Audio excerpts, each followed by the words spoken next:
అసలు డజన్ అంటే 12 ఎందుకు ఉంటుంది? మనం రోజు కొనే నిత్యావసర సరుకులు కిలోల్లోనే కొంటాం. కానీ కోడిగుడ్లు లేదా అరటిపండ్లను మనం డజన్‌లో కొంటాం. అసలు డజన్ అంటే 12 ఎందుకుండాలో ఈ షార్ట్‌లో తెలుసుకుందాం. ఎందుకు 15, 16 ఉండదు? టాపిక్‌లోకి వెళ్ళే ముందు చిన్న రిక్వెస్ట్. ఈ వీడియోని లైక్ చేసి మన ఛానల్‌ని సబ్స్క్రైబ్ చేయండి. డజన్‌లో 12 మాత్రమే ఉండడానికి లెక్కింపుకు వీలైన డ్యూడెమికల్ సిస్టమే కారణం. పూర్వం ప్రజలు వస్తువులను లెక్కించడానికి చేతి వేళ్లను ఉపయోగించేవారు. బొటనవేలు మినహాయించి మిగిలిన 4 వేళ్ల మధ్య కీళ్లను లెక్కిస్తే 12 వస్తాయి. అలా కొన్ని వస్తువులు లెక్కించేటప్పుడు సులభంగా ఉండేందుకు డజన్‌లో 12 ఉంచారు.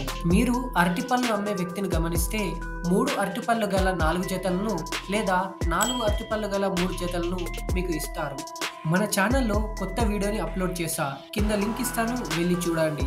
Thank you.